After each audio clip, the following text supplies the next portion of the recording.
एक दफ़ा 7-Eleven store पे काम करता था, जो क्रिसमस ईव पे रात 12 बजे बंद होता था।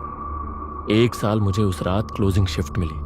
मैं अकेला नहीं होना चाहिए था, लेकिन मेरा कोवर्कर बिना बताए नहीं आया। रात बहुत सुस्त चल रही थी। 11:30 के बाद कोई भी नहीं आया, तो मैंने क्लोजिंग की तैयारी शुरू कर दी।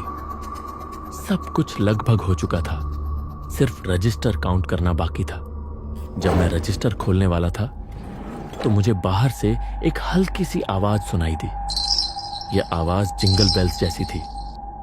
जैसे ही मैंने ध्यान दिया, यह आवाज और तेज होने लगी।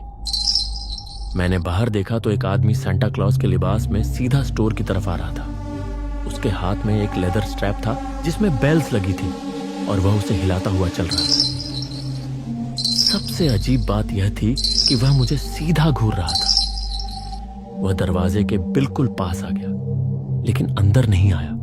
वह सिर्फ चुपचाप खड़ा मुझे देखता रहा। उसकी आंखों में एक अजीब सी बात थी। ना वह पागल लग रहा था, ना नशा किए हुए।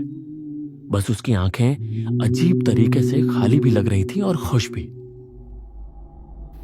मैंने घड़ी देखी, 11:37 हो चुके थे। इसका मतलब यह था कि मैं उसे स्टोर से मना नहीं कर सकता था।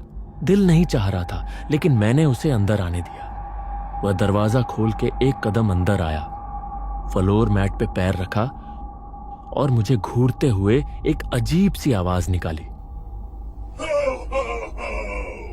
मुझे समझने में थोड़ा वक्त लगा कि यह उसका तरीका था हो कहने का, लेकिन यह आवाज ऐसे लग रही थी जैसे कोई पुरानी खराब हो चुकी रिकॉर्डिंग चल रही हो। उसने बिना हिले वहीं खड़े खड़े पूछा, इतनी रात को एक छोटा सा बच्चा क्यों जाग रहा है? मैंने कहा, मैं काम कर रहा हूं, स्टोर 12 बजे बंद होता है। लेकिन उसने कहा, तुम नॉटी हो, तुम्हें सोना चाहिए ताकि सांता तुम्हारे लिए प्रेजेंट्स रख सके। मैंने कहा, कोई ट्री नहीं है यहाँ, अगर कुछ लेना है तो पैसा दो। इस पे वह हंसने लगा और बोला, सांता कभी क्रिसमस पे कुछ नहीं खरीदता। अच्छे बच्चे तो उसके लिए दूध और कुकीज रखते हैं। उसने अपनी बेल्स जोर से हिलाई और सीधा चलता चला गया। उसने वह कुकी उठा ली जो मैंने अपने लिए रखी थी। फिर फ्रिज से एक बोतल फुल क्रीम दूध निकाला और बिना सोचे समझे उसे तोड़ दिया। उसने कुकी को एक ही दफा मुंह में डाल दिया और फिर सारा दूध पी गया। मैंने चिल्ला के कहा, तुम्हें इसका पैसा देना होगा। लेकिन उसने सिर्फ बेल्स हिलाई और कहा, शुक्रिया दूध और कुकीज का, लेकिन अगर तुम सोए नहीं तो तुम्हें तुम्हारा प्रेजेंट नहीं मिलेगा। मैंने गुस्से से कहा, मैं कोई बच्चा नहीं हूं और 1 मिनट बाद तुम्हें निकलना होगा। बस हम दोनों एक दूसरे की आंखों में देखते रहे, घड़ी की सुई को 12 बजने तक पहुंचने का इंतजार करते हुए। जैसे ही 12 बजा, मैंने कहा, स्टोर बंद हो गया है, निकलो यहां से।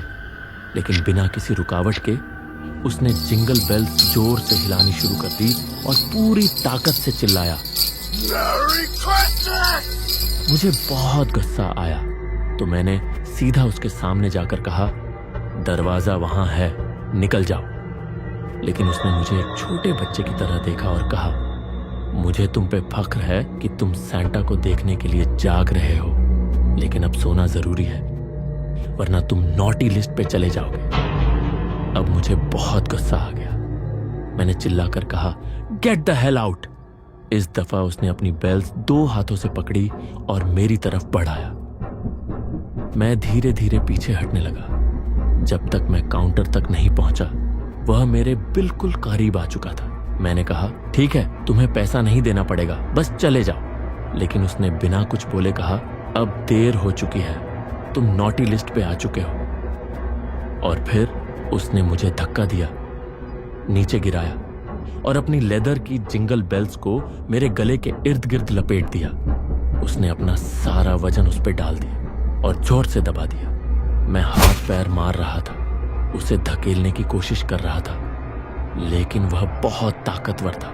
उसके शोर के बीच सिर्फ एक ही चीज सुनाई दे रही थी, Merry Christmas! मेरी आंखों के आगे अंधेरा छाने लगा। मेरा जिस्म धीरे धीरे बेजान हो रहा था और फिर उसने मेरा कान पकड़ा और धीरे से कहा, Not even a mouse was stirring. फिर सब कुछ अंधेरा हो गया। पता नहीं मैं कितनी देर तक वैसा ही पड़ा रहा, लेकिन जब मेरी आंखें खुली तो मेरी जान निकल गई। मैं वहीं का वहीं था, लेकिन मेरे मुंह में एक अजीब सी चीज थी। जब मैंने हाथ लगाया तो एक मरा हुआ चूहा निकला। मैंने उसे तुरंत फेंक दिया। जब उसे देखा तो मुझे और भी ज्यादा घिन आई। उसके मुंह और नाक पे सुरख मोहर लगी हुई थी, जैसे उसे गला घोंट कर मारा गया हो। मैं तो यह सोच रहा था कि अगर मुझे क्रिसमस गिफ्ट के बदले एक लंप ऑफ कोल भी मिलता तो बेहतर होता। मैं जल्दी से उठकर पुलिस को कॉल किया। पता चला कि यह सैंटा आदमी रात भर लोगों को डरा रहा था, लेकिन जो मेरे साथ हुआ वह सबसे बुरा था।